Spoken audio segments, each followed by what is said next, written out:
Good afternoon. I'm Giovanni Costabile from Italy, and today I will talk to you about Troth and Guest-kindliness in Tolkien's works. And the full title of my talk includes a quote from Tolkien with Elanor and Niphredil about their feet.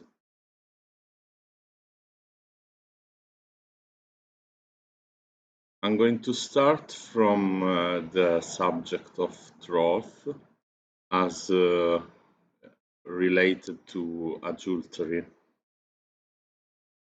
because troth may be a wider notion than a marital troth or a romantic troth. But I think that it is useful to exemplify the broader notion, to take into account the marital troth or betrothal. Now, there is no specific study on Tolkien and adultery, and Basni said that this is the case because in Tolkien's world there are no women and there is no marriage, with hardly an exception. But I don't agree at all, and I will tell you why. First of all, we will take into account the passage where Aragorn and Arwen in The Lord of the Rings get betrothed. It happens when Aragorn was 49 and Arwen very much older than him. Now, when they pledged to each other, Arwen's choice was made. The focus is on Arwen, and this choice of her means that her doom is appointed. This is an interesting choice of terms by Tolkien. Let us look into it more closely. When they pledged to each other, upon the hill they looked east to the shadow and west to the twilight, and they plighted their troth and were glad. The element of the shadow is counterposed to the twilight, and this happens both when Arwen pledges to Aragorn and when Aragorn pledges to Arwen. Their all promise to each other is based on shadow to be opposed and twilight to be renounced.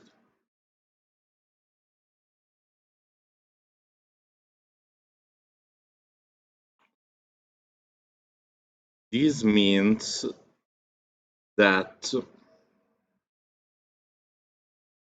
when Elrond learns of what happened,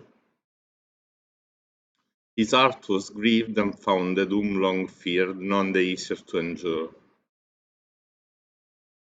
And he says to Aragorn, "A shadow lies between us," because he fears that to Arwen the doom of man may seem hard at the ending. Again we find the shadow, but this time it is a shadow between Aragorn and Elrond. And we find again the doom of Arwen, which is her choice. Previously, Elrond had used again the word doom when talking to Aragorn, when he said that a great doom awaits you. You shall neither have wife nor bind any woman to you in troth, until your time comes and you are found worthy of it. Aragorn was troubled, and he said, "Can it be that my mother has spoken of this?" "No, indeed," said Elrond. "Your own eyes have betrayed you. But I do not speak of my daughter alone. You shall be betrothed to no man's child as yet." In fact, if Arwen were to accept Aragorn, Elrond would still be grieved because of the doom that would be laid on them. So we have the recurring element of doom, but in this passage we also find the idea of the eyes betraying someone, in this case Aragorn, according to Elrond. What does this mean precisely? Your own eyes have betrayed you. It could mean that Aragorn thought to be given a possibility with Arwen when there is no such possibility. But the idea is actually different, and it is what I'm going to tell you about, because if you look at Tolkien's sources, one of these is the Ancrene in Middle English, which is a handbook for a manual of instructions for anchorites, and it says that in Mary Salu's translation, which had Tolkien's preface, of Ivar, first mother, it is recorded that at the very beginning of her scene, its entry was through her eyes. And again, later, an enchased eye is the messenger of an enchased heart, says Augustine.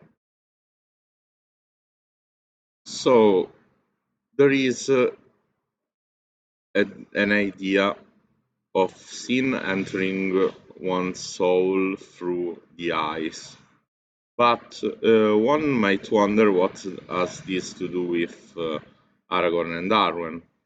It is obvious that Elrond is suggesting fault in the case of Aragorn's judgment. But a fault, a generic fault, is different from sin.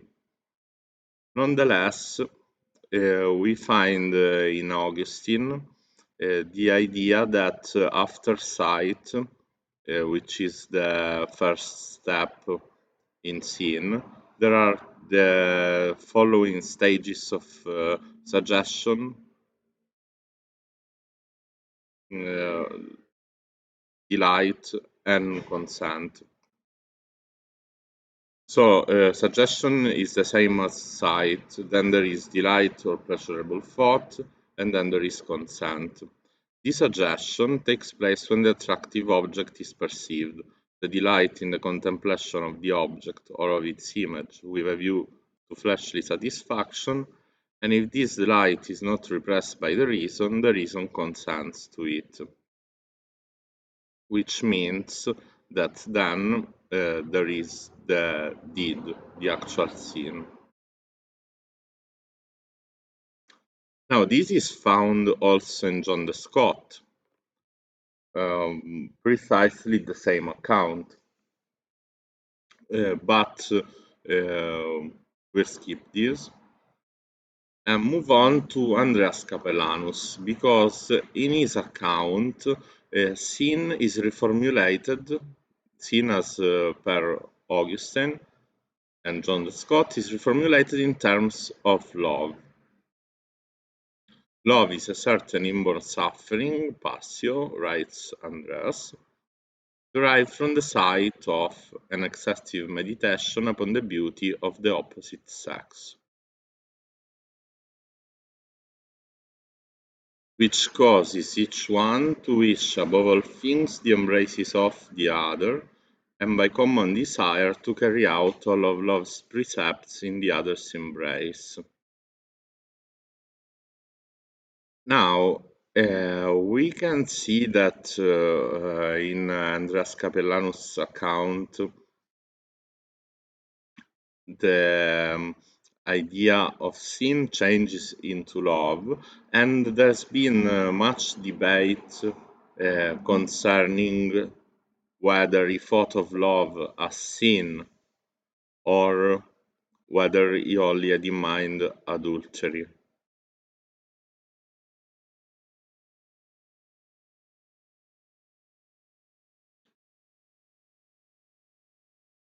In Aragorn and Arwen's tale, in any case, Aragorn first saw a maiden walking on a greensward among the white stems of the birches, and he halted amazing, thinking that he had strayed into a dream. Excessive meditation can be seen immediately thereafter. In the days that followed, Aragorn fell silent, and his mother perceived that some strange thing had befallen him. Then there is passion, although implicit, when they finally become lovers. It is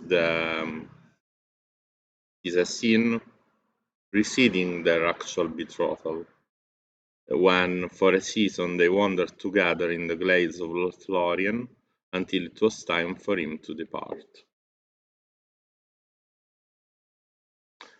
In Beren and Lúthien's tale, we find exactly the same three stages. There is sight, there is excessive meditation, and there is passion. It is told in the Lay of Leithian that Beren came stumbling into Doriath, grey and bowed as with many years of woe.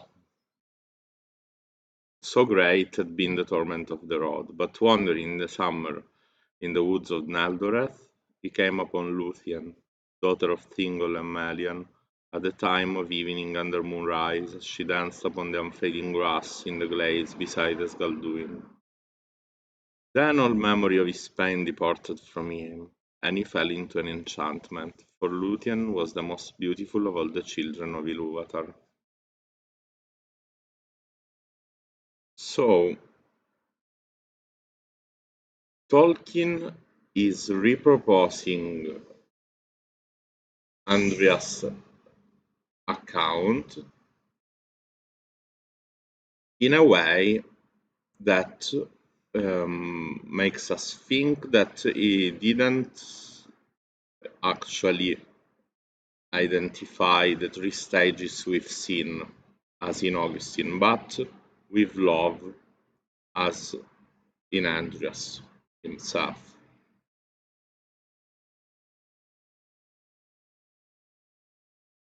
Also in the tale of Beren and Lúthien we have suggestion. He became dumb as one that is bound under a spell. And then there is consent and passion as the two lovers kiss, when Beren caught and kissed the Elfin maid.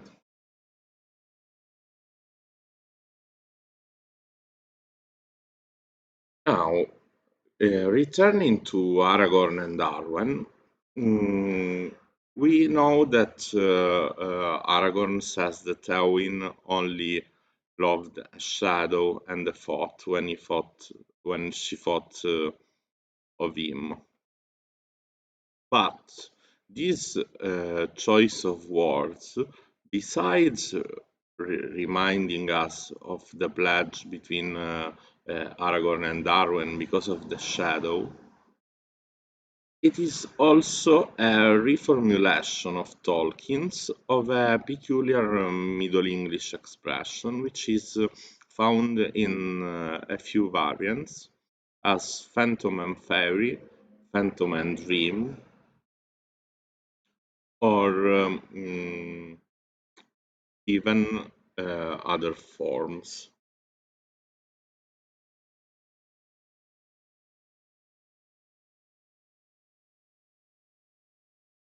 It is interesting to consider Aragorn and Eowyn because usually everybody thinks that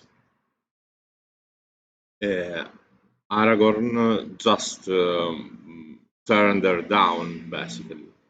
But uh, he suffered not being able to return her love. He says that few other griefs amid the ill chances of this world have more bitterness and shame for a man's heart than to behold the love of a lady so fair and brave that cannot be returned. And he says that he felt sorrow and pity for her.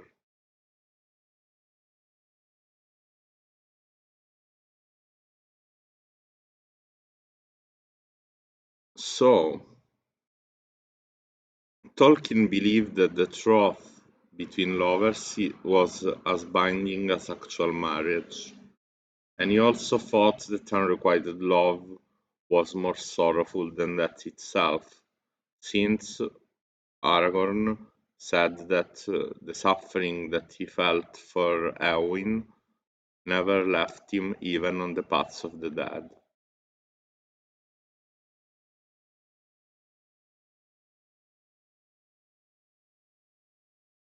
Also Galadriel is shown to refuse adultery, since Tolkien himself overshadows this connection.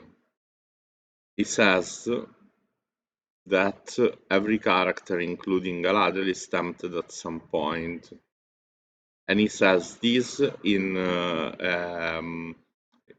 reply to a question by the Nigarul in an interview on 1965, when he was asked whether he might have considered to his character some digression from the norm of marriage. But Galadriel saw the Wheel of Fire, the Eye of Sauron, in the mirror when Frodo saw it, and she says that that is also in my mind, but the door is closed. This is the passage that Tolkien referred to.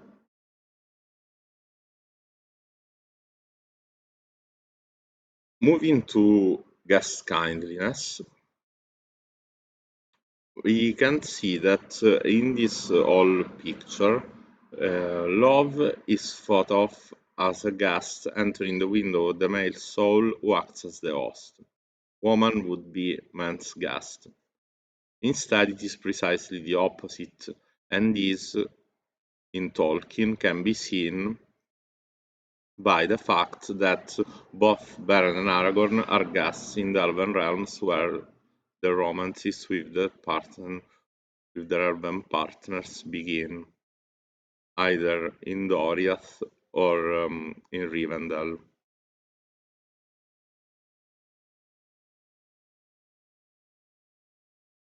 And this removal of the female hostess, since Tolkien does not stress the fact that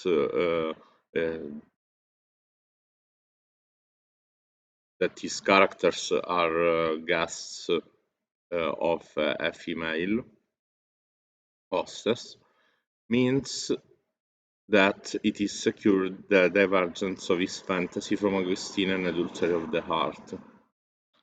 In the same way, if reality is hosted by a fantasy in the way that Tolkien defines as inner consistency of the secondary world, then any change subsequently introduced in the laws governing the secondary world may involve disbelief, unless the change is justified within the secondary world itself.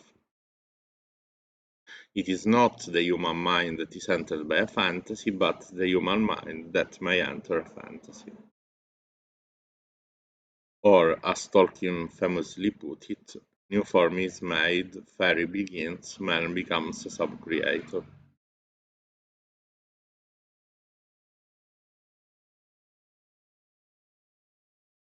As Mark Atherton writes, the children of man are literally the guests enjoying the guest-kindliness of the people of the other world, meaning the elves. Therefore, when the two races of the children of Ilúvatar are joined together in marriage, it is like in Genesis, when it is said that a man shall leave his father and his mother and shall cleave unto his wife, and they shall be one flesh. Or in The Lord of the Rings, Aragorn took the hand of Arwen and Domil, and they were wedded in the City of the Kings.